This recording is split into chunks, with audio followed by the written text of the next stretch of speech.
하나님을 기쁘시게 세상을 복되게. 샬롬 도르트문트 선교교회 성도 여러분, 기쁜 주일입니다. 성령 강림 후 8번째 예배, 특별히 정기 선교 주일로 지켜 예배를 드립니다. 다 함께 기쁨으로 하나님께 찬양을 올려드리겠습니다.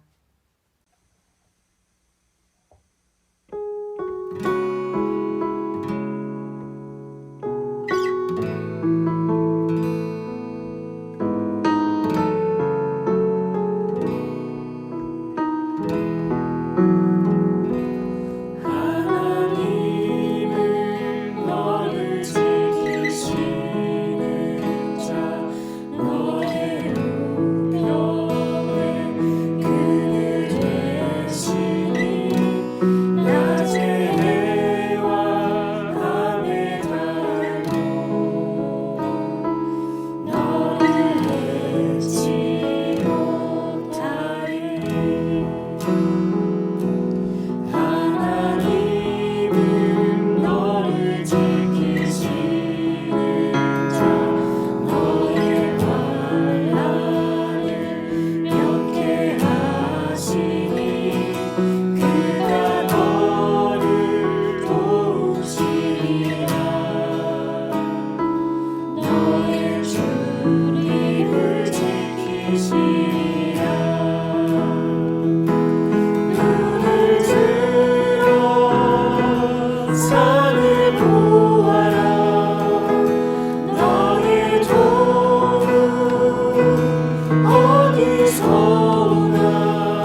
원수는 어디 있느냐 오라 하나님 구원을 오라 하나님 능력을 너희를 위해서 싸우시는 주의 손을 보라 보라 하나님 구원을 보라 하나님 능력을 너희를 위해서 싸우시는 주의 손을 보라 보라 하나님 구원을 보라 하나님 능력을 너희를 위해서 싸우시는 주의 손을 보라 보라 하나님 구원을 보라 하나님 능력을 너희를 위해서 싸우시는 주의 손을 보라 너희를 위해서 싸우시는 주의 손을 보라 너희를 위해서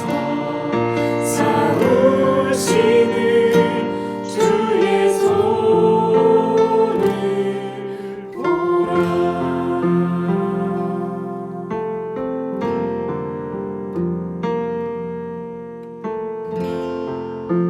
날마다 우리에게 승리를 주시는 여호와 니시의 하나님을 찬양하고 높이기를 원합니다. 모든 근심, 걱정, 두려움을 이 시간 내려놓사오니 하나님만을 신뢰하는 믿음을 주시옵소서. 이 시간 일을 위해 또한 예배를 위해 기도하시겠습니다.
이 시간 우리의 삶의 깊은 곳까지 세밀하게 아시는 하나님께 우리의 죄와 허물을 고백합시다.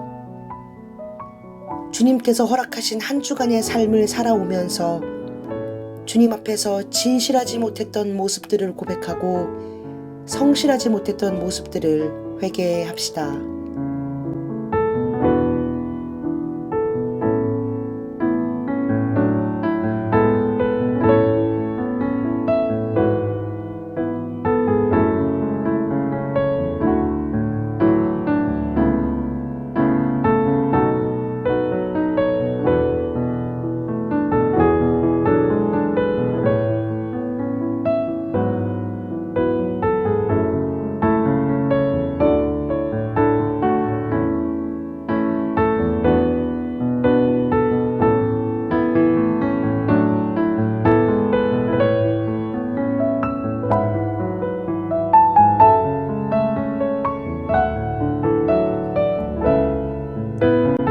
사랑의 하나님, 우리는 한 주간 살아오면서 외식의 껍질을 입었고 거짓의 모양을 붙들었습니다.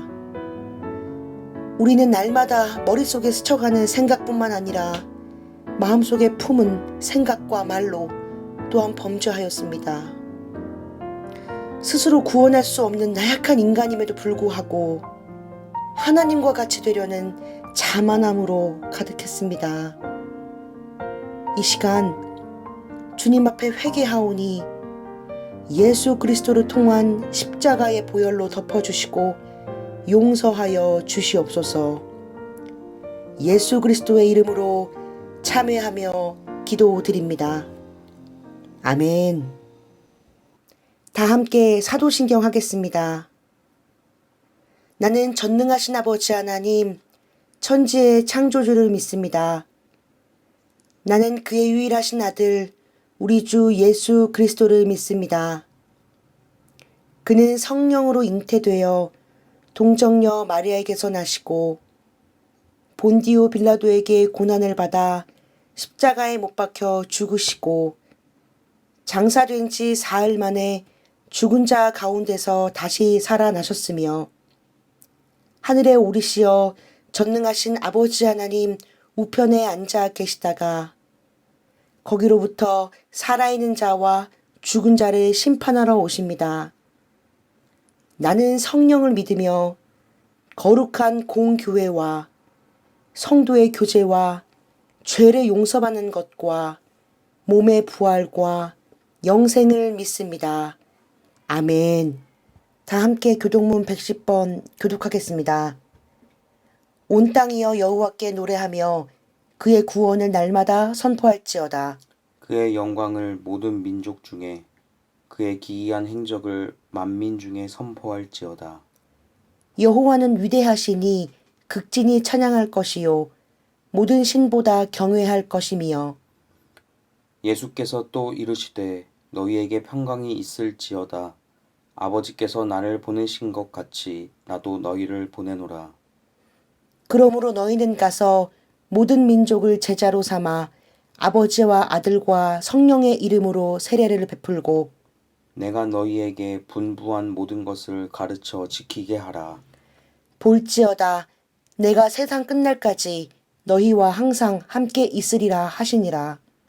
오직 성령이 너희에게 임하시면 너희가 권능을 받고 예루살렘과 온 유대와 사마리아와 땅끝까지 이르러 내 증인이 되리라 하시니라. 아멘. 찬송가 16장 함께 찬양 올려드리겠습니다.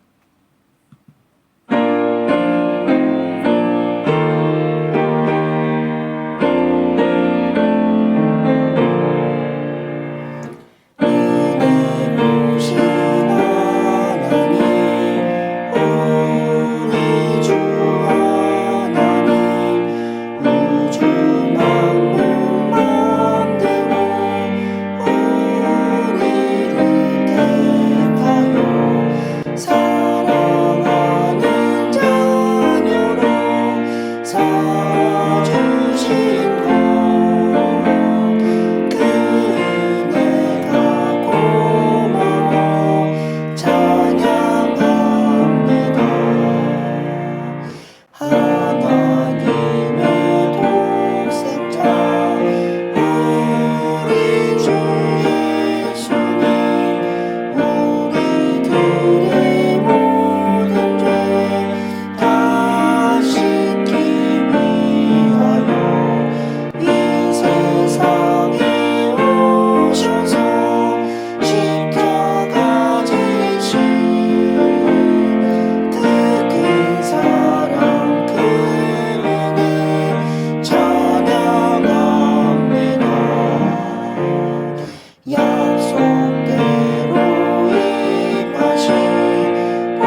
은혜로우시고 자비로우신 하나님, 한 주간도 주님의 은혜 가운데 지켜주시고 보호해 주셔서 감사드립니다.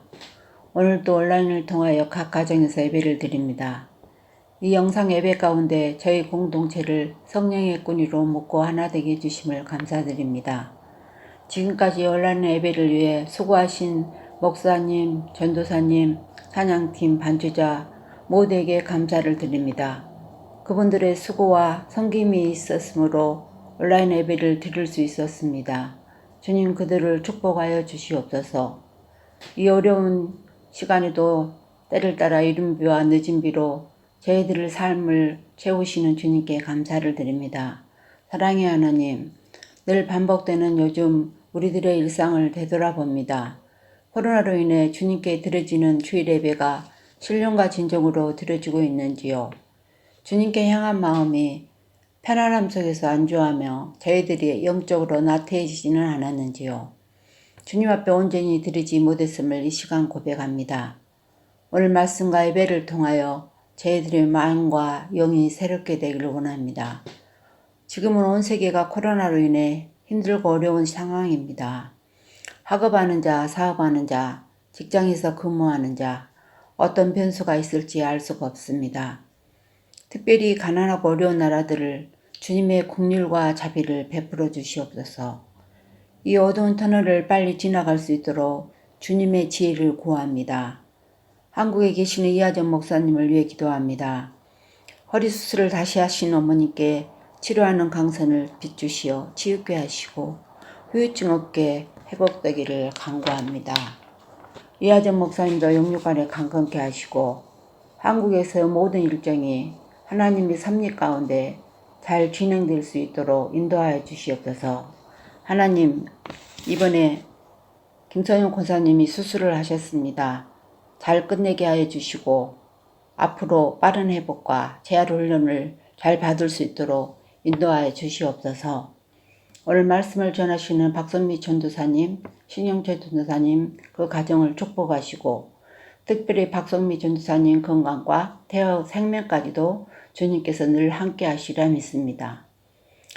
말씀을 전하시는 박선미 전도사님께 성령의 권능으로 붙잡아 주시고 말씀을 전하는 자가 듣는 자가 모두가 성령 안에서 하나 되어 아멘으로 하다마는 귀한 은혜의 시간이 되게 인도하여 주시옵소서. 지금은 우리가 서로 떨어져 예배를 드리고 있지만 교회에서 다시 기쁨으로 다 함께 예배 드릴 수 있기를 기다리며 바라며 원합니다.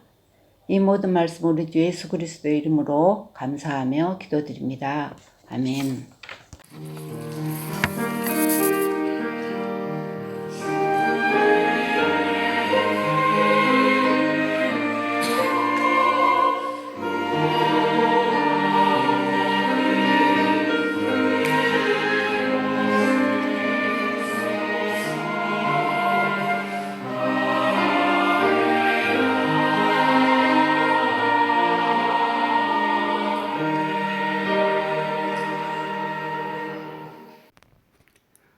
오늘 우리에게 주신 하나님의 말씀은 출애굽기 3장 12절입니다. 하나님이 이르시되 내가 반드시 너와 함께 있으리라.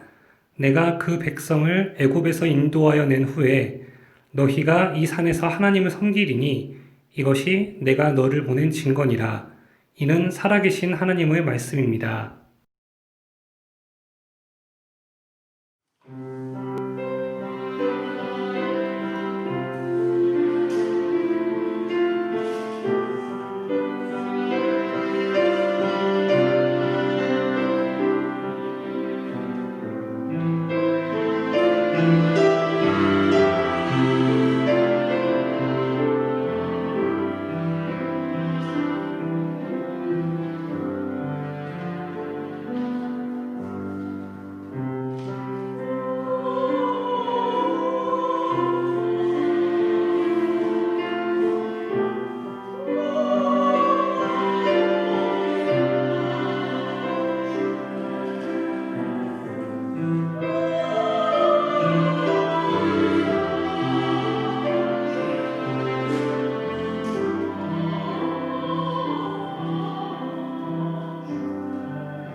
여호와 니시의 회복이라는 제목으로 함께 말씀을 나누도록 하겠습니다. 오늘 본문 제가 한 번 더 봉독하겠습니다. 출애굽기 3장 12절 말씀. 하나님이 이르시되 내가 반드시 너와 함께 있으리라. 내가 그 백성을 애굽에서 인도하여 낸 후에 너희가 이 산에서 하나님을 섬기리니. 이 여기에서 이 섬긴다는 의미를 좀 알아보려고 합니다. 신약의 사도행전에서 보면 온 백성이 하나님을 섬긴다는 뜻이 자주 등장을 합니다. 오늘 본문에서 그 섬긴다는 말은 실제적인 직역을 하면 하나님을 예배한다라는 뜻입니다. 이어서 다시 오늘 본문의 하반절에 하나님을 섬기리니 이 부분에 예배라는 단어를 넣어서 읽어보면 하나님을 하리니 이것이 너를 보낸 증거니라. 제가 이 본문을 묵상하다가 몇 가지 실타래가 풀어지는 경험을 했습니다. 출애굽기는 총 40장에 걸쳐 기록된 꽤 큰 책입니다. 이 본문을 읽다가 붙들게 된 실마리가 무엇이냐 하면 그동안 출애굽기라는 제목이 아주 그 거대한 이미지 때문에 출애굽기는 구원을 얻은 이 팩트에 초점이 머물러 있거나 이것이 전부인 것처럼 오해하고 있었다라는 것이지요. 그런데요, 이 출애굽기라는 책은 14장, 15장 이 두 장이 스토리를 가지고 있어요. 딱 이 두 장 외에는 출애굽기에 대한 팩트적인 기록이 없습니다. 나머지는 전부 이 출애굽기와는 조금 거리가 먼 다른 이야기를 기록하고 있어요. 예를 들어서 1장에서 2장까지 이것은 서론이라고 우리가 치자면 3장에서 12장까지는 전부 애굽에서 벌어진 10가지 재앙의 내용이 나옵니다. 그리고 우리는 실제적으로 14장 또 15장 이 두 장에 걸쳐서 홍해를 건너서 이들이 드디어 애굽을 탈출하는 아주 드라마틱한 그러한 광경을 성경에서 만나게 됩니다. 그리고 16장에서부터는요, 출애굽과는 조금 거리가 먼 조금 다른 이야기가 기록되어 있는데 그 다른 이야기의 전부가 바로 예배 준비에 관련된 내용입니다. 성경 구절을 잘 살펴보면 16장에서 40장까지 전부 예배를 어떻게 드리고 또 예배를 드리기 위해서 우리가 무엇을 준비해야 하는지 그런 내용들이 기록되어 있습니다. 이 구절을 읽다가 제가 놀랐던 것이 하나 있었는데 출애굽기라는 이 책이 단순히 애굽에서의 고통의 역사를 끊어내고 애굽을 탈출하는 것이 전부가 아니라 사실은 그 탈출의 주된 목적이 바로 하나님을 예배하는 데 있구나. 그래서 오늘 본문을 다시 읽어보면 하나님이 이르시되 내가 반드시 너와 함께 있으리라.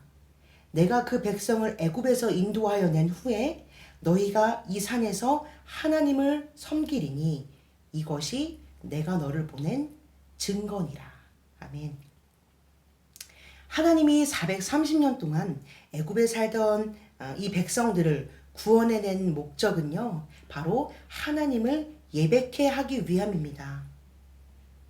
예배라는 주제는 하나님이 우리를 창조한 목적이기도 하고 오늘 이 시대에 우리에게 복원되어야 하는 아주 중요한 삶의 자리이기도 합니다.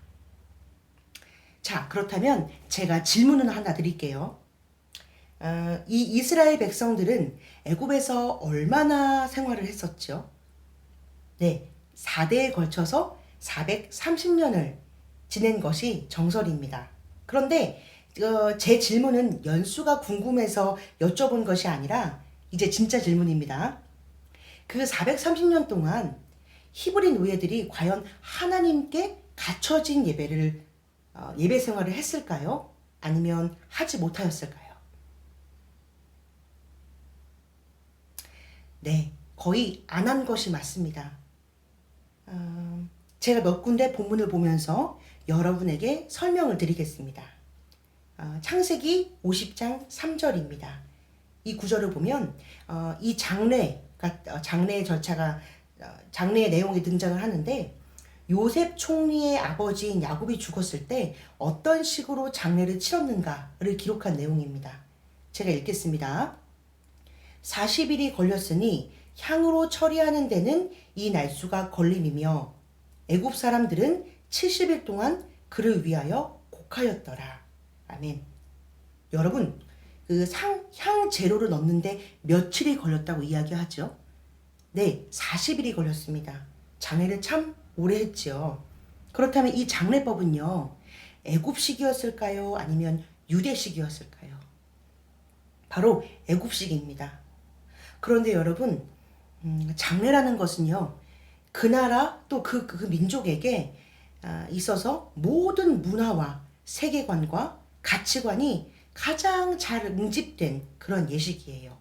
그래서 아무리 시대가 바뀌어도 항상 전통과 뿌리를 가지고 지켜내도록 되어 있는 것이 바로 장례의 문화입니다.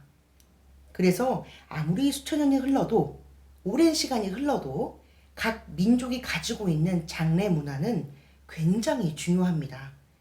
그리고 그것을 끝까지 지켜냅니다. 그런데 지금 요셉 총리의 재직 시절이면 아직 이 백성들이 애굽에 들어와서 살기 시작한 지 한 100년도 채 안 됐을 무렵이에요. 아버지가 애굽에서 거주하다가 소천하니까 장례를 애굽식으로 진행합니다. 또 한 군데 볼게요. 창세기 50장 26절입니다. 제가 읽겠습니다. 요셉이 110세의 죽음에 그들이 그의 몸에 향 재료를 넣고 애굽에서 입관하였더라. 아멘.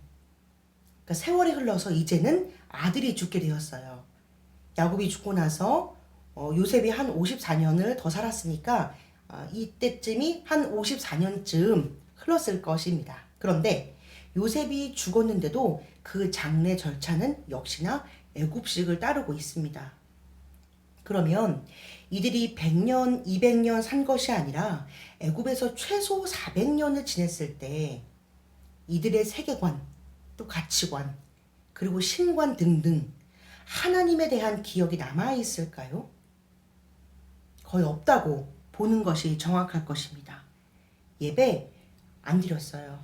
예배를 잊었고 또 예배를 잃었습니다.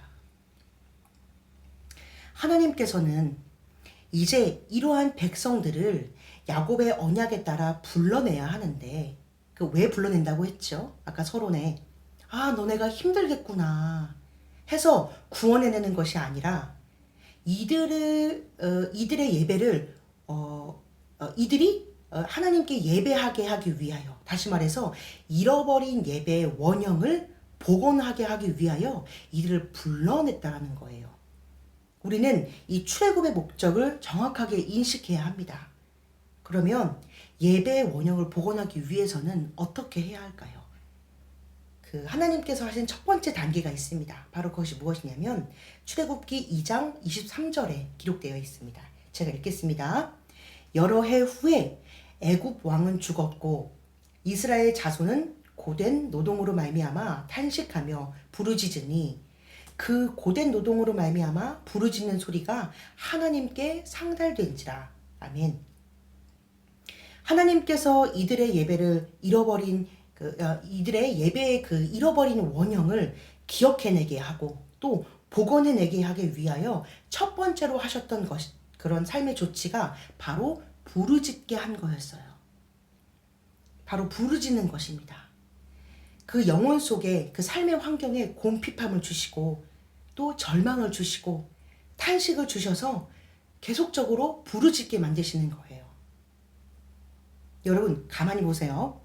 히브리 노예들이 구원을 받아서 애굽을 떠나자마자 훈련받은 것이 무엇인지 아세요? 바로 부르짖는 연습이었습니다.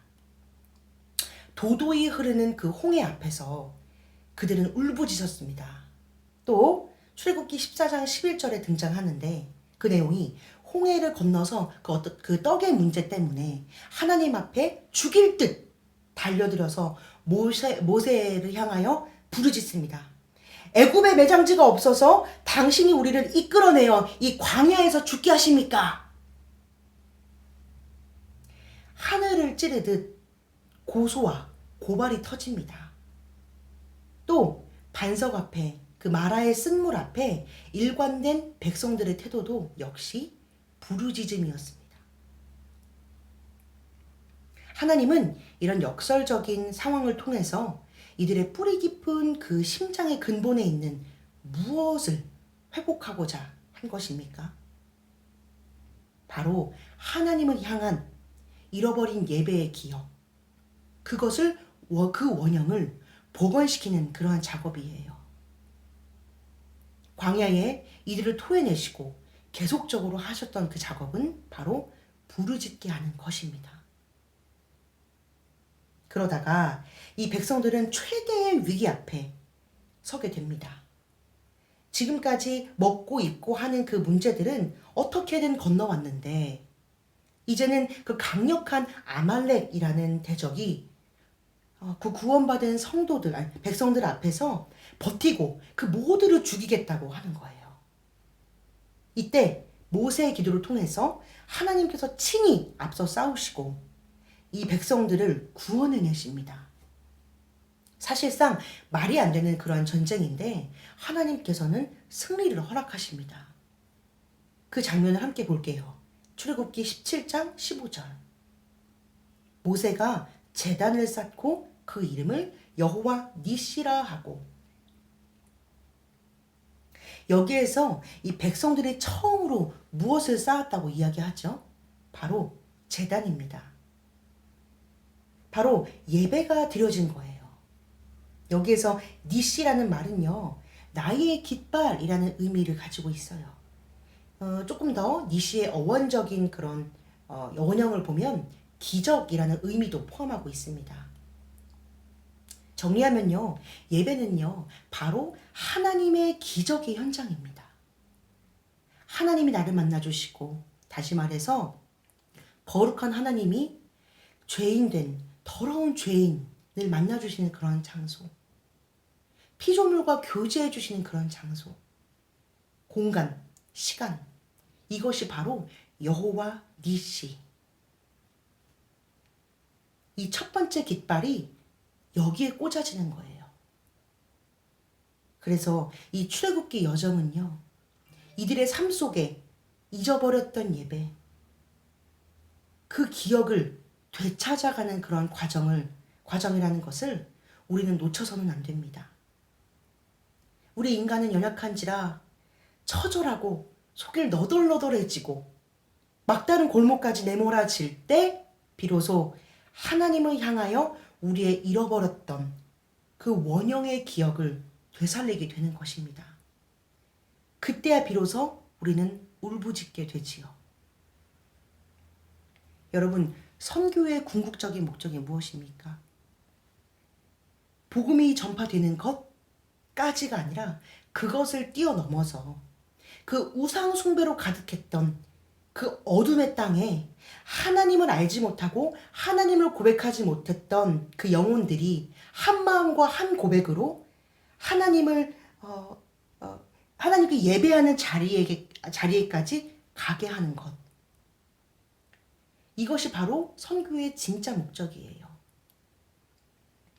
우리가 과거에 선교지를 가보면 여러분 그런 감격을 경험하지 않았습니까? 몇 년 전만 해도, 그때 갔을 때만 해도 암울했고 답답했고, 이곳에 무슨 선한 일이 일어날까? 이곳에 과연 열매가 맺어질까?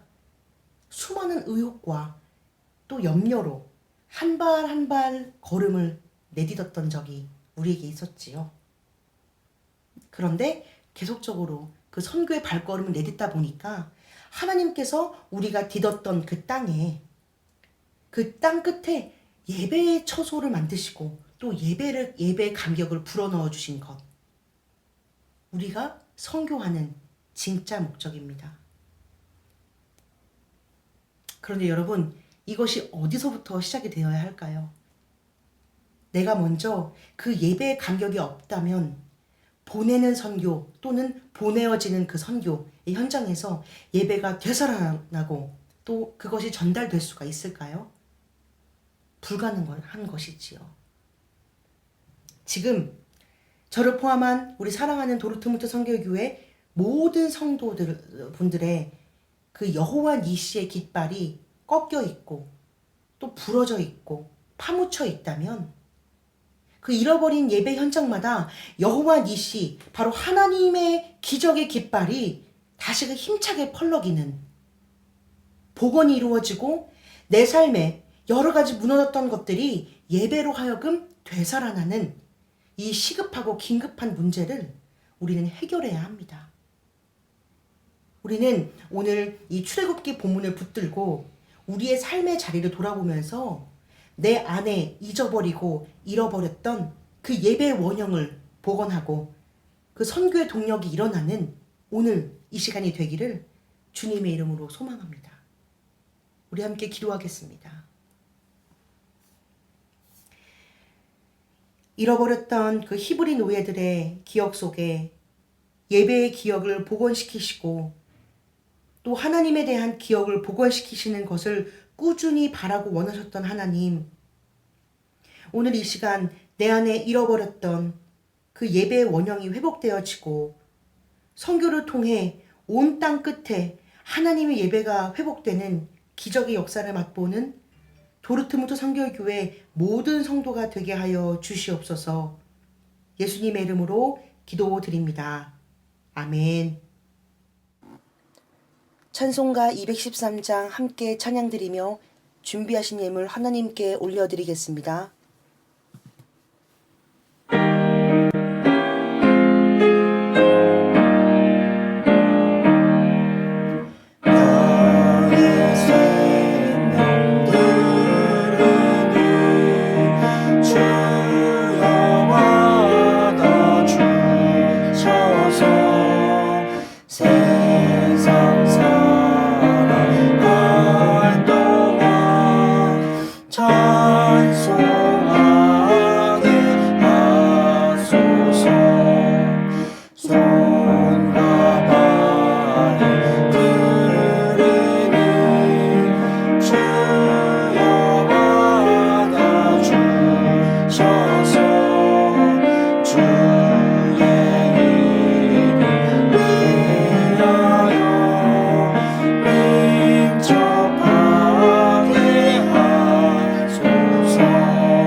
모든 만물의 주인 되시는 하나님, 이 땅에 살아갈 때에 우리에게 물질의 복을 허락해 주시니 참으로 감사드립니다.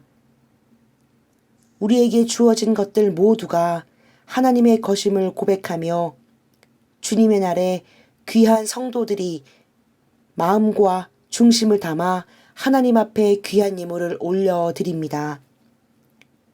예물뿐만 아니라 그 안에 담긴 성도들의 마음과 중심을 기억하여 받아주시고 그들의 삶의 구석구석을 두루 살피사 하나님께서 예비하신 것들로 채워주시고 풍성하게 하여 주시옵소서.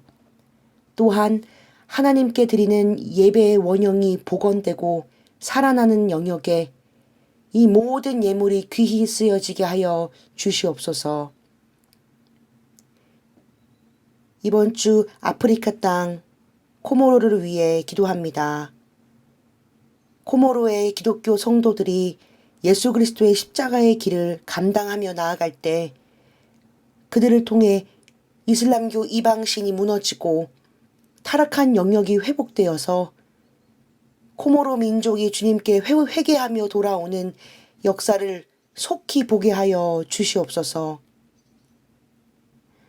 우리의 영적 아비인 담임 목사님의 영육의 건강함을 지키시고 진행 중이신 한국 일정을 세밀하게 돌보아 주시길 원하며 각 영역에서 수고하고 애쓰는 사역자들에게 총명함을 더하사 복음의 열매가 맺히는 사역을 잘 감당할 수 있도록 인도하여 주시옵소서. 독일 땅과 한국 땅을 기억하시사 코로나19로 지친 영혼들에게 위로와 회복을 허락하시고 위기 속에서 기회를 누릴 수 있는 지혜 또한 허락하여 주시옵소서. 무엇보다 이 어려운 시기에 지침이 되고 등불이 되는 역할로 교회를 세우시고 하나님께서 맡기신 사명을 올바르게 감당하게 하여 주시옵소서. 이 모든 말씀 예수 그리스도의 이름으로 기도드립니다. 아멘. 다 함께 주기도문 하겠습니다.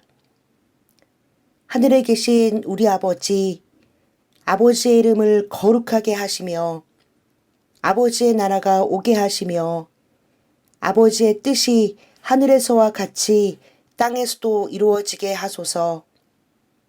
오늘 우리에게 일용할 양식을 주시고 우리가 우리에게 잘못한 사람을 용서하여 준 것 같이 우리의 죄를 용서하여 주시고 우리를 시험에 빠지지 않게 하시고 악에서 구하소서. 나라와 권능과 영광이 영원히 아버지의 것입니다. 아멘.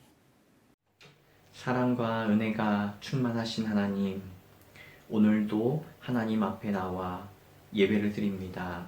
이 예배 가운데 우리에게 힘을 주시고 우리를 위로하시고 우리를 격려해 주시고 또 우리를 응원하여 주옵소서. 그래서 우리가 서 있는 이 삶의 자리에서 하나님의 백성으로 승리하며 살아가게 하여 주옵소서. 지금은 우리 주 예수 그리스도의 은혜와 놀라우신 하나님의 사랑과 성령의 교통하심이 하나님과 함께 하나님의 백성으로 승리하며 살아가기를 다짐하는 우리 모든 성도들과 교회 공동체 위에 영원히 함께 하시기를 간절히 축원하옵나이다. 아멘.